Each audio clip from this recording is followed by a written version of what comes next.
آپ 2 منٹ مجھے دیں گے، اس کی بیک گراؤنڈ میں آپ کو سمجھاتا ہوں. یہ انہی دنوں میں یہ میرے پاس ایک رپورٹ ہے انٹرنیشنل ریلیجیس فریڈم کے نام سے. یہ پوری دنیا میں جہاں جہاں امریکہ کے تحفظات کا ان کو تحفظات ہیں، یہ پوری دنیا کے تمام ممالک میں جو مذہبی صورتحال ہے یا فریڈم کی، یہ اس کی پوری رپورٹ ہے. اس میں انہوں نے یہ چیز آپ غور سے سنیں گے تو آپ کو مزہ آئے گا. اس میں انہوں نے کیا کیا، اس میں انہوں نے یہ لکھا کہ اس گورنمنٹ سے کہا کہ ہم آپ پہ بہت زیادہ خوش ہیں.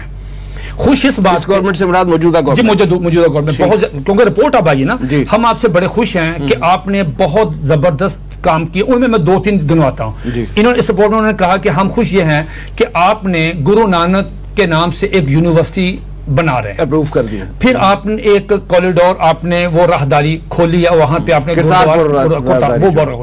اس کے بعد انہوں نے کہا کہ ہم یہ بڑے خوش ہیں کہ آپ نے ہندوؤں کے جو مندر ہیں ان کی تزئین و آرائش کے لیے آپ نے لاکھوں روپیہ لگایا، جی رینوویٹ کر رہے ہیں. چوتھی چیز انہوں نے کہا کہ ہم اس سب سے زیادہ ہم آپ کو اپریشیٹ اور خوش ہیں کہ آپ نے آسیہ مسیح کو رہا کیا. ٹھیک ہو گیا. 5واں انہوں نے ان کو 4 چیزیں دی ہیں کہ 4 چیزیں اب آپ کے ذمہ ہیں. اسی میں لکھا ہوا ہے کہ آپ اقلیتی کمیشن کو، یعنی اگلا ٹارگٹ دے دیا. اگلا ٹارگٹ لکھا کہ اقلیتی کمیشن جو ہے اس کو آپ جو 2000 جیسے بیگ صاحب فرما رہے تھے کہ وہ 2014 میں 13 میں وہ چرچ حملہ ہوا تھا، تصدق حسین جیلانی جو چیف جسٹس تھے انہوں نے کہا تھا وہ بنائے، اس کے بعد رکا رہا کام فلاں. اب انہوں نے کہا کہ اس کمیشن کو آپ اس کو دیکھیں. نمبر 2 انہوں نے کہا کہ 3 کام اور ہیں.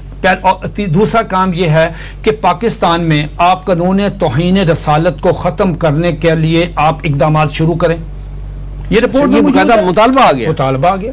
نمبر 3 انہوں نے کہا کہ قادیانیوں کو جو غیر مسلم اقلیت قرار دیا ہے اور جو ان کے خلاف تعزیرات پاکستان میں جو 298 سیو تعزیرات پاکستان میں وہ اپنی تبلیغ نہیں کر سکتے، اس کو وڈرا کریں.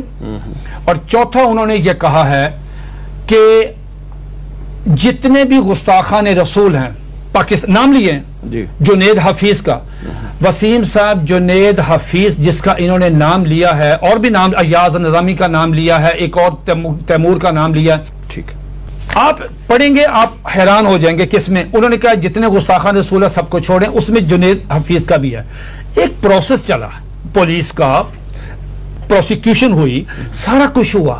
آپ ہمارے عدالتی معاملات میں، میں چیلنج کرتا ہوں کہ جو فیصلہ سیشن جج صاحب نے جنید حفیظ گستاخ رسول کے معاملے میں دیا ہے، اگر آپ اس فیصلے میں اس نوجوان لڑکے نے جو نبی کریم علیہ الصلوۃ والسلام کی توہین کی ہے اور اس توہین کی بنیاد پہ اس کو سزائے موت ہوئی ہے، میں قسمیہ طور پہ آپ سے عرض کرتا ہوں کہ خدا کی قسم آپ اس کا ایک جملہ نہیں پڑھ سکتے.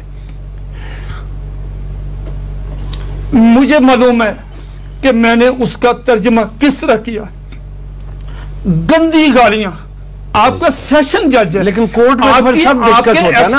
آپ کے ایس پی نے اس کی ایس پی نے تفتیش کی ہے. ایس پی تو جھوٹ نہیں بولتا. سیشن جج پہ تو کسی کا دباؤ نہیں تھا. ہم نے کچھ جلوس نکالا، کچھ جلسہ کیا.